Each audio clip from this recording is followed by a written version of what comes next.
All right, welcome everybody. We've got an exciting day today. As you can see, we have Scott Walter with us.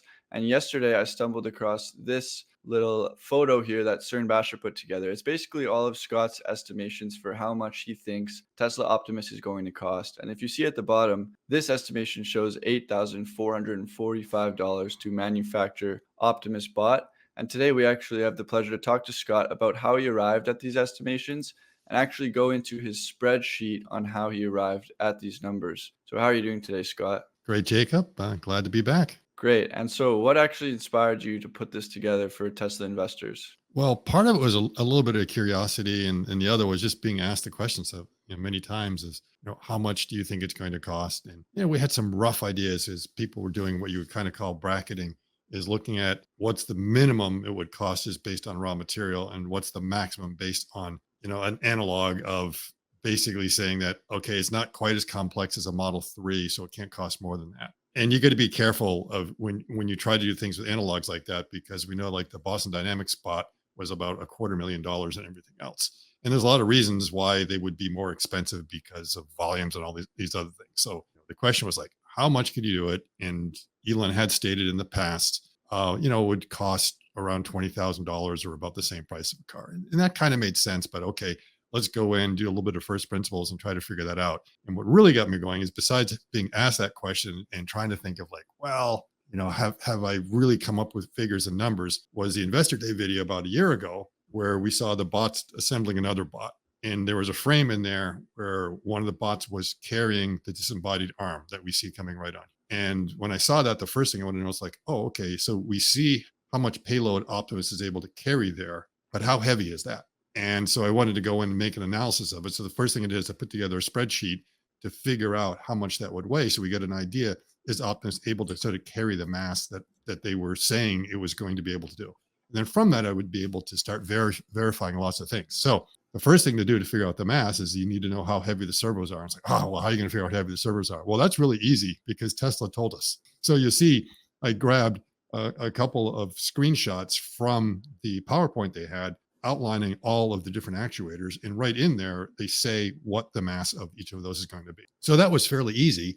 And then I thought, well, let's go ahead and validate that what we think Optimus actually is going to weigh based on that, where we have some known masses and we can kind of go in and fill in some of the things that are unknown. What is the actual bill of materials that's in there? And so you can see I've got some guesses in there, but I wanted to see if they were on target for the 125-pound robot that they were talking about. And by putting those things in there, and again, it's kind of a guesstimate, it's like, well, they're getting kind of close. I figured it was a little bit higher than 125 pounds, but I could still be off by 10 or 20% because there's a lot of other sort of unknowns that are in there. But reasonable guess, they seem to be on target. And then it's like, well, since I'm starting to do a bill of material like that, why don't we start doing a cost breakdown? And so again, anyone can do this exercise themselves. The information is out there, how much they weigh, how many actuators they have, and then we can begin to build something. So the first thing to do is like right at the top of the spreadsheet, say, well, let's look at the actual raw material cost. So it was just down a little bit, not at the very top, but just underneath there, right there. Okay, so you can see where I have, I think it was at like 38. I have, aluminum, copper, iron, stainless steel, tungsten, I think cobalt and nickel. So if we make assumptions about what percentage of the bot is made out of these different materials, we can get the low end of what it would cost. And so if it's purely made out of aluminum, and based on if our guesstimate for the mass of being 125 pounds is correct, then you're looking at a material cost of about $131 based on whatever the spot prices were when I did this spreadsheet. I don't think they've changed that much since then. So that means the absolute bare minimum you can do it without rearranging the atoms around would be like that. But we know it's not made solely out of aluminum. There's going to be some other elements that are kind of mixed in there, but you get kind of a rough idea. And if we want, we can like right underneath where the on line 40, right underneath the W, which would be tungsten, you can change that percent from like 0% to 100%. So just imagine we decided it was going to be made out of tungsten, which would be really rigid, really strong.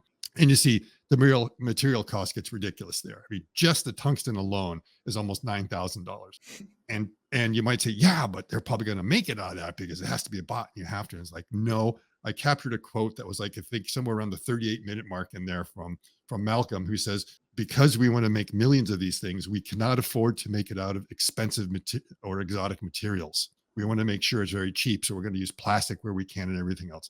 So we know they're not going to make it out of tungsten. And we can already see that there are parts that look like they're made out of plastic, they're made out of aluminum, they're not using really anything exotic. So that's the absolute low end. It's, you know, a couple $100 in raw materials. So what are the major components that are in there? Well, we got an idea. You know, the bot brain, they talk about it's going to be using 1 Tesla SoC, which is a system on chip. It's just a fancy word for the FSD chip. And we know the FSD chip is probably in the order of about $1,000, something like that.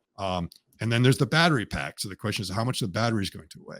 Well, they didn't tell us explicitly how many batteries are in there, but if you look really closely at the battery pack image there, you can kind of see how the batteries are arranged. Now, we were thinking that they were probably 4680s because when you looked at the ribs of the bot, they looked like, you know, it was like pretty big in there. So the indentations that were coming out on the bot, but we were being tricked because they actually were kind of arranging 2 2170s next to each other everywhere along that ribbing. So when you see the ribbing on the right side, I think you go way over to the right side, there's like that image there that you can see the ribbing of the bot. It kind of tricked us into thinking it was 4680s. But when you go into 4680s and say, well, wait a minute, the architecture is 2.3 kilowatt hours and it's 52 volts nominal. What kind of arrangements of batteries will you need to be able to get that? And the math just doesn't work out for a 4680. You keep on trying to do it, it doesn't work. The math works out perfectly when it's a 2170. And then if you look closer at the CAD image they had a little bit above that showing the battery pack, it becomes pretty clear on how they arranged it. You can almost count the batteries there if you zoom in close enough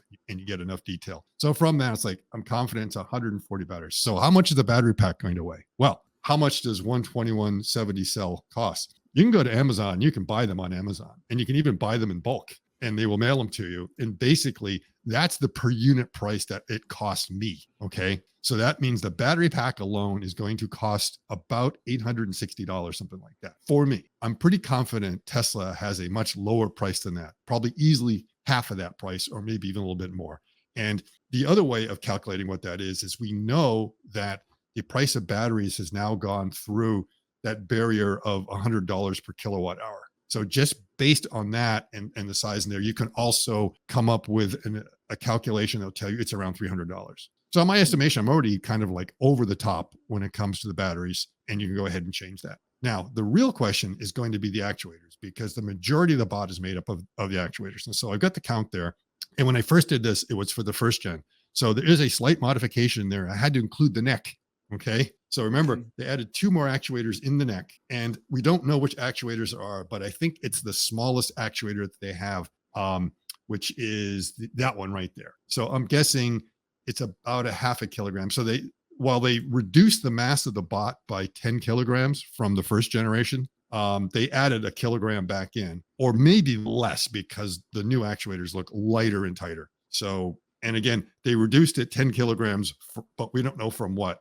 We don't know if it was like 150 pounds or what would have been like, 60 or 70 kilograms or what, but we're assuming it's getting down that right level. So we know what the actuators are. And the question is, how much is it going to cost them to actually build on actuators when they start to finally spool up? And there you could be all over the map. So if you look at just based on that, if we're really optimistic and saying that you can build the main actuators for about $100, and then the fingers, which are smaller actuators, maybe they can get those down to be a little bit cheaper, you're still looking at close to $4,000 in actuators. But if you change that, if you realize that, no, the actual cost is going to be like 500 or something like that, then it goes up quite a bit. So we can pretty much say the actuators are going to be close to half the cost of the bot itself. And that's where I think my estimates are the most sort of sensitive, is the cost of the actuators, because they are such a significant part of the bot. And whether you can build them for cheap or if it's going to be expensive, that's going to determine everything. Everything else is pretty much a reasonable guess. So we got control system that's going to be in there. We know what the hardware for chip is probably going to cost. The cameras, I'm pretty confident there's 6 cameras. And again, there was like one image I have there in the spreadsheet that is showing the teleoperator who was using the camera system that was mounted on his head. And you can count and see that there are actually 6 there. So there's 2 where eyes normally are, 2 pointed down, and then 2 to the sides. They may have changed it in the next generation, but it doesn't matter because they're only about $100 a piece. I see. So a human has 2 cameras, obviously. So why Yes. do you think Tesla decided to go with 6, if that's what you're guessing? Just to give a wide field of view. And the big question was, since the cameras are cheap and you could put them wherever you want, you don't need to have the head move, right? So at first the head did not move, and now they've decided to make it move. And it's not clear why. Part of it might have been because when they were doing the teleoperation, it was really hard for the operators to keep their neck stiff. They were always moving their head. So they have to be able to probably have Optimus do the same thing. The other is it might be more about socialization, making sure that people around Optimus sort of understand Optimus's intent because of where Optimus is looking.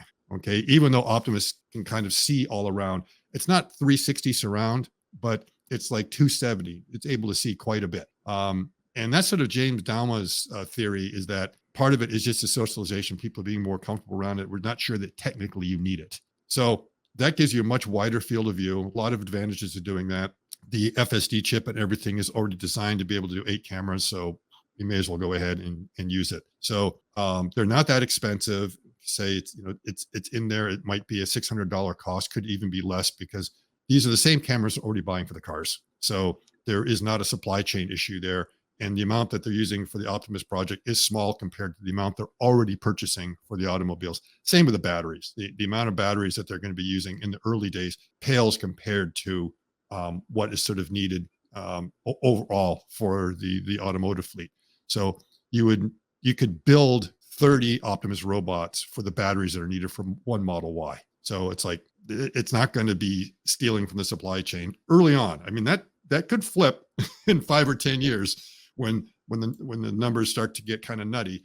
But at that point, you've got enough kind of advance warning. You know what your ramp up is going to look like. The supply chains can adapt to that. So as you start going down the bill of materials I have there, I think there's like control hardware that's going to be in there. There's like the normal hardware, nuts and bolts, the cost to assemble, everything else that you can see that you can make pretty reasonable guesstimates on. So there are going to be some parts which are, like the castings. Okay, so where did I get that number for the castings? Where did I pull that out? I sort of assume there's different components in there that make up the different arms and legs, and roughly about maybe 30 different parts that are going to be in there. And it turns out it's pretty easy to figure out how much a casting is going to cost. You can look it up anywhere, and it almost comes down to the material you're using and how heavy the material is. So if you've got, it's basically, by the pound. It's not whether the casting is super exotic or really hard. And so it's by the pound of the material you're using. And I think that number that I have in there, 388, is kind of, if you look at the amount of aluminum that's going to be in there, and based on the castings and the multiplier you have, it's about that. So it really depends upon the kind of material. If you had a little bit less aluminum or something like that would change. So my casting estimate, I'm confident, is pretty close. It's not just a number I pulled out of the air. Machining is going to be that after you're done with the castings, you're probably going to have to go through and do some final machining to make some of your surfaces pretty good. And that's also a reasonable estimate on how long it would take to machine a particular casting or a part if you have those things. Any extra sensors, that's something else I had to add in that wasn't in my original estimates the first time I did it, because we now know they've got sensors on the fingers. They didn't have those before, and probably also in the feet to make it easier to walk. I'm assuming there might be like a stamping for the body cavity where the batteries are going to be going in there. And that's something that's also pretty easy to do. It's just like some sheet metal that gets stamped. And once you have volumes like that, they're really, really small. Threw in like a miscellaneous, and of course I spelled it wrong with an A. It's MISC. Okay, typed too quickly there. That, just like a catch-all, is like, I don't know, I could have missed a bunch of things. And I'm assuming that, whatever the assembly cost is, if at first it's being done by skilled operators, something like that, people working, and if it takes them, 5 hours or 10 hours or something like that to assemble all those things, maybe that's a little bit more. And of course, people will say, well, wait a minute, that's going to be done by the bots eventually. It's like, yeah, you're right. They probably will. So I was trying really hard to try to get my numbers at least up to 10,000. And I had a hard time getting there. And the only way I can really get past it is to change the actuators. And the reason why I put like 100 in there for the actuators is you can go out and also look for actuators online and try to buy them. And you can get them for a variety of different costs like that. I mean, you can pay several hundred for some of them, but usually these are like really big things. But down around the size, they're typically even lower cost than that. Now, it's not to confuse actuators with motors. These actuators are pretty fancy. They're going to have like a gearbox and a bunch of other things in there. So that means could be a little bit more to manufacture. I could be off by a factor of 2 or a factor of 3 there, and it puts it up there. But still, if I'm way off, if you say easily $1,000, I'm like, hey, why am I picking $1,000 as being like the high part? So, Well, they already said, I think it was Investor Day when they're talking about the next generation vehicles coming out, that right now, I think it's under $2,000 to make the Model 3 drivetrain. And that includes everything, the gearing, the housing, the motor that's in there. And that's like, a pretty big motor in there, much bigger than any actuator that they're going to be having in Optimus. And they're talking about being able to build that for under $1,000. So something that's very, very complex, they're saying they're going to be able to do that for 1,000. So I was like, okay, they easily can build those things when they spool it up for $1,000 or less. So if we get 42 of them, you get 1,000 of them. That's $42,000 plus the other miscellaneous stuff that I put in there, which is also another couple $1,000. You're looking at maybe $45,000, 50,000 worse. But I really don't, you have to try really hard to get up that high. It's going to be coming on down. It's going to cost less to build than a Model 3 for sure. Because when you look at the complexity, and let's remember, Model 3 has, I think, at least 30 actuators in there. And then you get like all the other stuff that goes along with it, and they're still able to mass produce it probably for less than $30,000.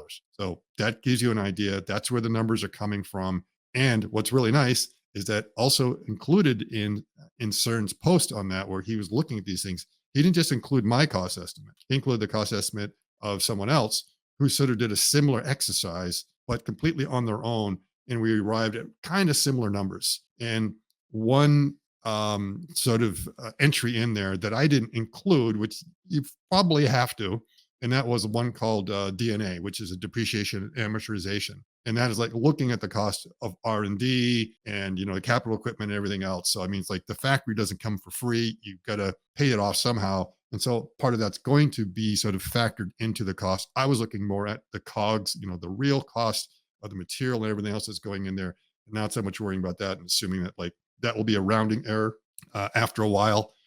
When you start building so many of them, it's like, whatever that R&D expense was, that's long, long gone. And it'll probably be paid off by the very early ones. So, for instance, I got one of these things here.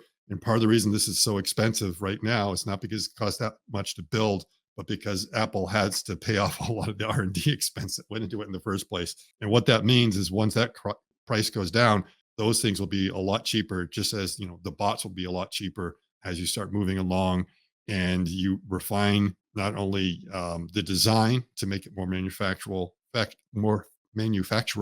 but also when you come up with factories that are not going to be as expensive as an automobile plant. That's for sure. They're going to be a smaller footprint and not as complex. Like, for instance, don't need a gigapress to be able to build the Optimus robot. And we know how expensive and what the lead times and everything are in the gigapress. So you don't need things quite that complex to be able to build the bot. Okay, Scott. Oh, as you can see, I had some technical difficulties over the last minute. I basically disconnected and I've come back in and you're still going, which I'm happy about. But I lost most of the material that we had, but I've recovered some.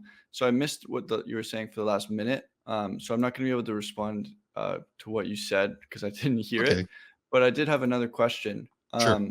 So in terms of weight, 10 kilograms are in the legs, as it says here, Mhm. and you have 9.5 kilograms around the torso in the battery pack, and an additional Yes. 7 kilograms. So about 16 kilograms in the torso and about 10 kilograms in the legs. Is this similar to human biology, or do we have more weight in our legs than our torso?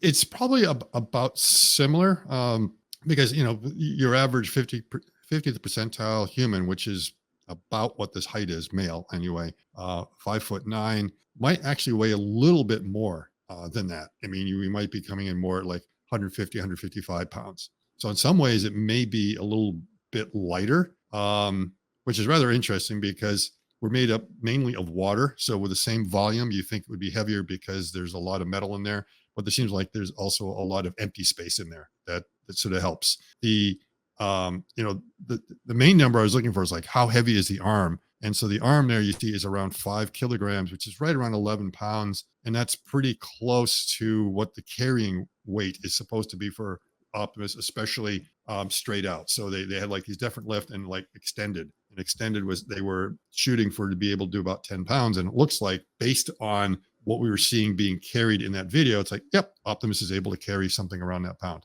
around that mass. So we have an idea of the breakdown there. And again, the batteries, I could be pretty confident on that because we know the number of batteries in there and we know how much those cells weigh. And then you have to have the rest of the battery pack mass in there as well. So like just the pure battery mass is right around there. So again, 2170s, and pretty confident that they're close to that. And the other thing is all the other bot manufacturers have also come in with masses very similar to that. So they're saying their bots are going to weigh around 130, 135 pounds. Now, most of them are aspirational because you remember most of these the bots haven't even been built yet. They're still being refined, and the numbers they're putting down there are probably what they would like to get. It's their design goals. And so very few of them can you say that the numbers are trustworthy yet. They're aspirational with one or two exceptions. And one of them, like if Boston Dynamics, if you look at it, the numbers they put down for Atlas are the real numbers for Atlas. So the walking speed for Atlas is like, yeah, they've done it, they've demonstrated it. That's really what it is. I think it weighs a little bit more. It's just under 5 feet. I think it's like 4'11", but it weighs close to 200 pounds. So it's really pretty heavy, much heavier than some of the others. So we know in the worst case, it's like, yeah, they're probably not going to exceed 200, but I'm pretty sure they can get it down because they're using a very different kind of packaging. They're using, rather than using hydraulics, they are using actuators instead. So there could be advantages and disadvantages when it comes to weight using one or the other. Yeah, and like with these estimates, I mean, because we know, how good Tesla is at manufacturing, they've demonstrated that. Let's say you tried to do a model like this for a startup like Figure. Do you think that you could stay under $10,000 not knowing, where they're going to be in terms of manufacturing expertise, or do you think you could still get under 10,000? I would think a lot of them should be able to do it. And some of them have mentioned that they're at least trying to get underneath 20. And the thing to remember is that, if you're able to build these things for $5,000 or $4,000, you don't necessarily want to broadcast that because it might be, it's like, well, the people are going to be willing to pay 20 or 30. Let's not tell them how cheap it really is to build these things. So, True. and again, that's going to be a venture you get down there. There's really no reason why they shouldn't be able to, because they're going to have a very similar bill of materials. And you see the most important part is the actuators. And they have gone on the record, and I think a few others have also gone on the record recently to say that they're building or designing their own actuators. So there isn't some supply chain out there already. So a lot of times when you have like a bespoke actuator, is going to be a bit more costly to be able to build that thing, especially if you have not set up these lines before. So you have to find a very good partner. There's no reason why you couldn't find a company that already builds actuators and say, here's our spec, just go ahead and be able to build it. However, my understanding, at least from Figure, is they would like to build those in-house. They're not going to be looking for an external supplier. And part of it may be because there's some IP they want to protect, or the other thing they realize, hey, the biggest cost of materials in here are the actuators. So we want to keep that under control. And we'd rather make the profit on those things rather than our sub-supplier if we're going to be selling a lot of these things. But everything else, they're going to be getting the batteries from the same sources, the cameras from the same sources, their chips, everything else. So I don't see any reason why they could not eventually achieve the same numbers. Well, thank you, Scott. I mean, it was really a pleasure to help have you walk us through that spreadsheet today. I mean, we're talking about a revolutionary product. If you can get under $10,000 and it can create a human worker's salary annually, it's pretty nutty. It's crazy. And again, you have to go back to some of the different posts that CERN's been putting out there where he's modeling what the long-term potential is. He's being very careful to be conservative with the initial numbers, saying, we don't know if this is going to start in 2025 or 26 or 27, but at some point when it starts, you're going to see the numbers go up, and you'll see he actually starts tailing the numbers back. I mean, it's like he starts having multipliers of 10, but then slows it down because, it might be 1 year you're only building 10 bots. And it's not that hard to go from 10 bots to like 100 bots. So you can scale that by a factor of 10 fairly easy. And then to go from there to 1,000, you could also do a factor of 10 there and probably to 10,000 and then, 100,000. It's not that hard to get there. But then you might be able to say, as we start to get to 1 million, the idea that, the next year we have 10 million, maybe we cut back a little bit. Of course, some people might argue that, no, it's actually going to accelerate a lot faster. But the idea is to be very conservative, to look at the potentials that are in there, to realize that what might slow down the adoption is that there's a lot of really easy low-hanging fruit that the bots can go in and take over. And then suddenly it gets really challenging. It's like, oh, okay, we've sort of taken over all the jobs that are very easy for them to do. But these others that are really, really hard, we can't get there. And, maybe it is, yeah, you're never going to get a bot that's able to go in the house and fold your laundry, or you won't for like 20 years because it's an AI problem and everything. So you want to be very careful when you look at these things of what the potential market is. And so looking at what we're really confident the technology can do, in like the 5 to 10 year time frame, those are the kind of numbers that you see. And you really want to look closely at CERN's arguments and why he's explaining things are the way they are, because we've given it very, very careful thought. And we tried to poke holes in all our arguments. In many cases, the numbers we have, some people say, are overly conservative. A lot of people believe the numbers are a lot higher than that. And we can believe that too. We're kind of confident to say that these are what you can expect to see, the types of numbers that are going to be out there.